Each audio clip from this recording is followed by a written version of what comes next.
take ownership. Take extreme ownership. Don't make excuses. Don't blame any other person or any other thing.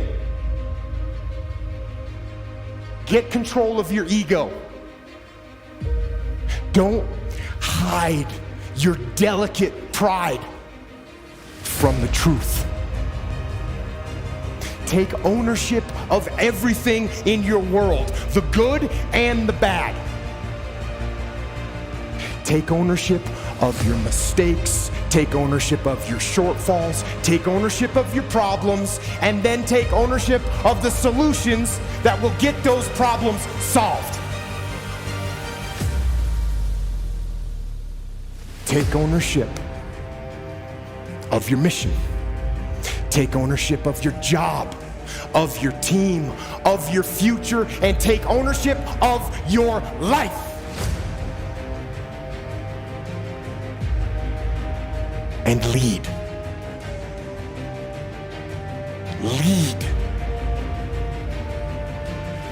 Lead yourself and your team and the people in your life. Lead them all to victory.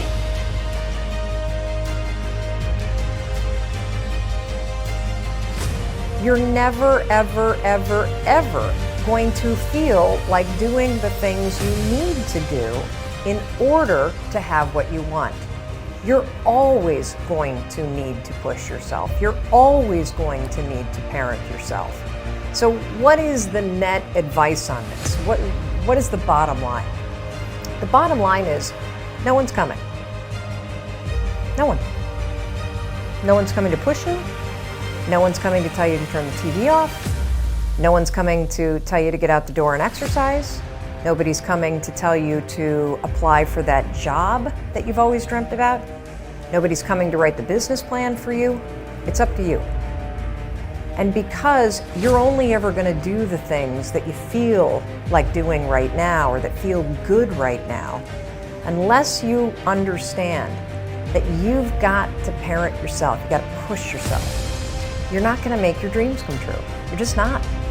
We're not wired that way. You weren't born that way, you weren't that way when you were growing up, and you're certainly not that way as an adult. And there's a tremendous amount of liberation that comes when you accept the fact that you're always going to need to give yourself a push.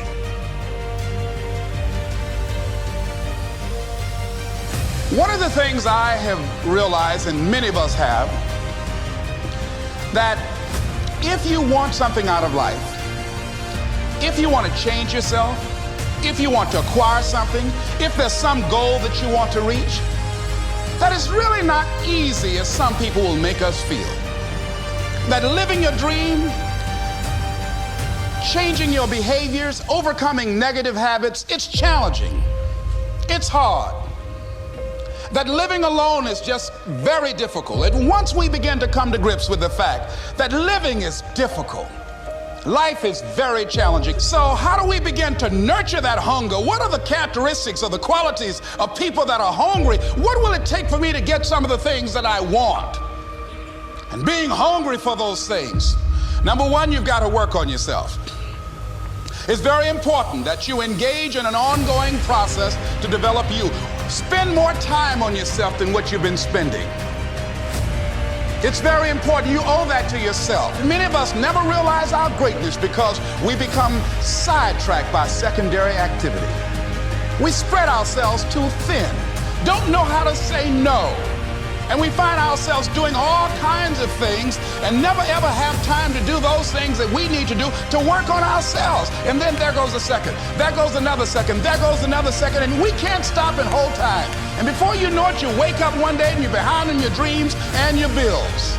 So decide that you're going to take some time to work on you, that you deserve that from yourself, that your life deserves some prime time because you are creating your own production.